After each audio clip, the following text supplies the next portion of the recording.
भारत देश का नया संसद भवन मध्य प्रदेश के एक मंदिर से प्रेरित है।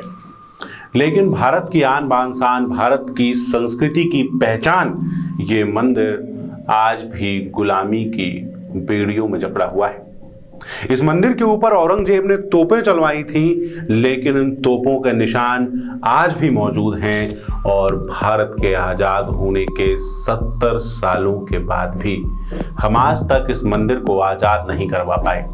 नमस्कार, मैं सौरभ कुमार, आप देख रहे हैं आयुध और हमारे आज के इस वीडियो में हम बात करने वाले हैं मध्य प्रदेश के एक ऐसे मंदिर के बारे में जिसके बारे में अल बरूनी लिखता है कि ये मंदिर शायद देश के सबसे बड़े मंदिरों में से एक था। मध्य प्रदेश का वो मंदिर जिसका इतिहास अयोध्या से कुछ बहुत ज्यादा अलग नहीं है। मध्य प्रदेश का वो मंदिर जो कभी संस्कृति का गौरव हुआ करता था, लेकिन आज तंग गलियों और कचड़े के कुछ ढेरों के बीच में सिमट कर रह गया है।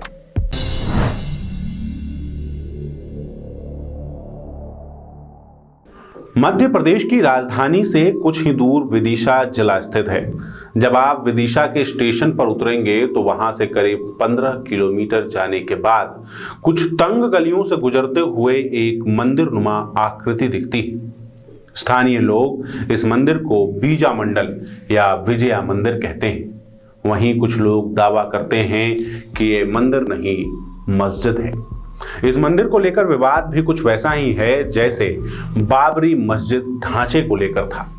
इस मंदिर को लेकर दावे भी कुछ वैसे ही हैं जैसे बाबरी मस्जिद के ढांचे को लेकर थे। इस मंदिर का इतिहास षड्यंत्र, आक्रमण, लूट और हिंसा के इतिहास से भरा पड़ा है। अपने समय में इस मंदिर का वैभव अपने चरम पर रहा होगा।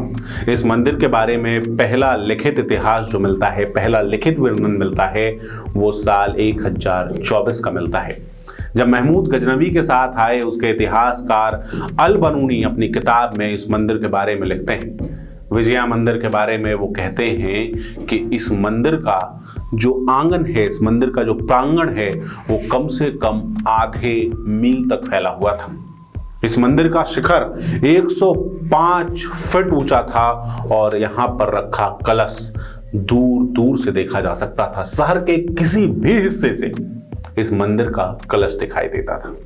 इस मंदिर की भव्यता आज भी चीख चीख कर इतिहास बताती है, लेकिन अपने शीर्ष समय में यह मंदिर ऐसा था कि इसे देखकर हर मुगल आक्रमणकारी ने, हर मुस्लिम शासक ने इसे लूटने का षड्यंत्र रचा। हर मुस्लिम शासक ने कभी न कभी ये कोशिश की कि इस मंदिर को विनष्ट कर दें, लेकिन ये विदिशा के लोगों का शौर्य था, ये विदिशा के लोगों की भक्ति थी कि उन्होंने इस मंदिर को बार बार जीवित किया।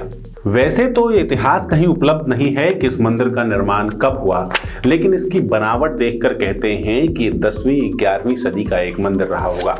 कहते हैं इस मंदिर का निर्माण चालुक्य वंशी राजा कृष्ण के प्रधानमंत्री वाजपति ने विदिशा विजय के बाद रखा था।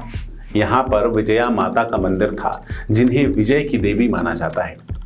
लेकिन उसके बाद मुगल शासकों की नजर भारत के सांस्कृतिक वैभव की तरफ पड़ी, भारत की भक्ति के, श्रद्धा के इस केंद्र की तरफ पड़ी और साल 1233-34 में मोहम्मद इल्तुतमिश की तलवारें, उसके गुलामों के घोड़े विदिशा के इस मंदिर की तरफ मुड़े। इल्तुतमिश की सेना विदिशा पहुंची और उन्होंने बीजा मंडल मंदिर में तोड़फोड़ की।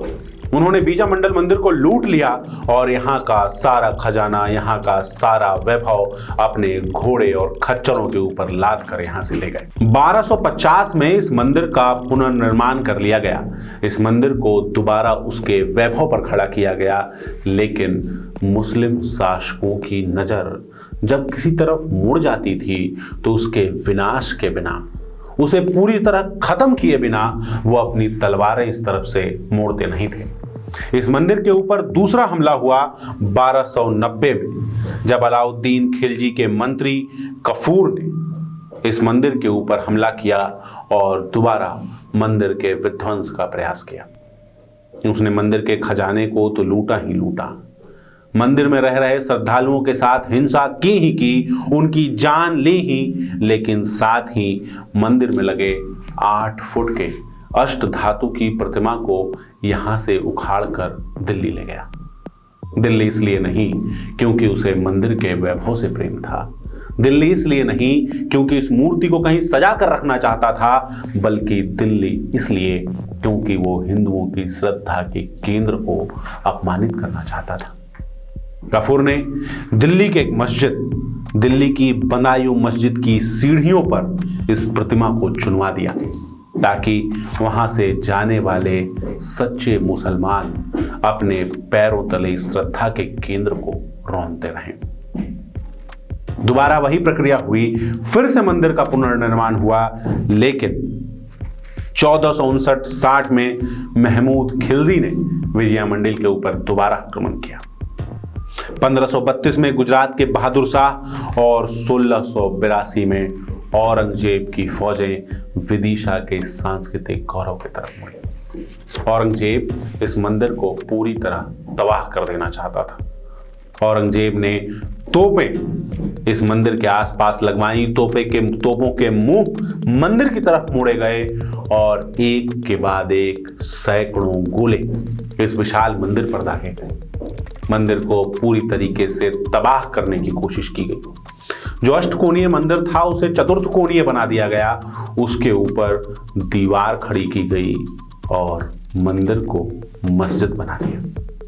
मंदिर के जो टुकड़े हुए उन्हीं से उसके आसपास 2 मीनारें खड़ी की गईं और यहां पर नमाज पढ़ने का सिलसिला शुरू हो गया। उसके बाद इस सांस्कृतिक वैभव को, इस सांस्कृतिक धरोहर को भुला दिया गया।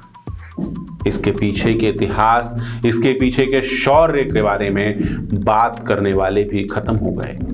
लेकिन कहते हैं कि जब ईश्वर की इच्छा होती है तो उसे कोई रोक नहीं सकता। ऐसे ही एक दिन ईश्वर की इच्छा हुई और भारत का ये सांस्कृतिक गौरव, भारत का ये सम्मान, विदिशा के संस्कृति, संस्कार, श्रद्धा का ये केंद्र 1991 की एक रात दोबारा स्वयं दूसरों के सामने आ गया। हुआ दरअसल यूं कि 1991 की एक रात तूफान चल रहा था, बारिश खूब हो रही थी। ऐसे में जब बारिश इस मस्जिद के पास पहुंची तो उसने मस्जिद की पिछली दीवार गिरा दी। इस दीवार के गिरते ही मस्जिद तो खत्म हो गया, लेकिन उसके पीछे से निकला एक विशाल वैभवशाली मंदिर। एएसआई जब इस मंदिर पर पहुंची, उसके बाद अभी तक ये दस्तावेज मौजूद हैं। एएसआई के लोगों ने बताया कि यहाँ पर कई सारी प्रतिमाएं मिली हैं, खूबसूरत प्रतिमाएं मिली हैं। यहाँ पर पुराना खजाना मिला है, जिसके बाद विदिशा के लोगों में विवाद हुआ। इस विवाद के बाद इस परिसर के ऊपर ताले लगा दिए गए। सत्य जानने के बाद भी विदिशा का हिंदू समाज इस मंदिर में पूजा कर पाने में असमर्थ रहा। अभी भी इस परिसर का उपयोग ईदगाह की कार्यक्रमों के लिए और बड़े बड़े जलसों के लिए किया जाता है। हिंदू समाज को आज भी यहाँ पर पूजन करने की इजाजत नहीं। हम उम्मीद करते हैं कि ये तस्वीर बदलेगी। हम उम्मीद करते हैं कि विदिशा के श्रद्धा का वो केंद्र, जिसे इस्लामिक शासकों के बारंबार अतिक्रमण के बाद भी विदिशा की जनता ने बचाए रखा, उसे भारत की मध्य प्रदेश की सरकार भी बचाए रखेगी। अगर आपको ये वीडियो अच्छा लगा, अगर आपको विजय मंदिर का इतिहास अच्छा लगा, तो इस वीडियो को ज़्यादा से ज़्यादा लोगों तक शेयर कीजिए। अपने आसपास के लोगों को मध्य प्रदेश के इस गौरवशाली इतिहास के बारे में बताइए। इसके साथ ही इस तरह के वीडियोस और देखने के लिए आप हमारे चैनल को सब्सक्राइब भी कर सकते हैं। इसके साथ ही हम फेसबुक, ट्विटर और इंस्टाग्राम पर भी उपलब्ध हैं। आपका बहुत बहुत धन्यवाद।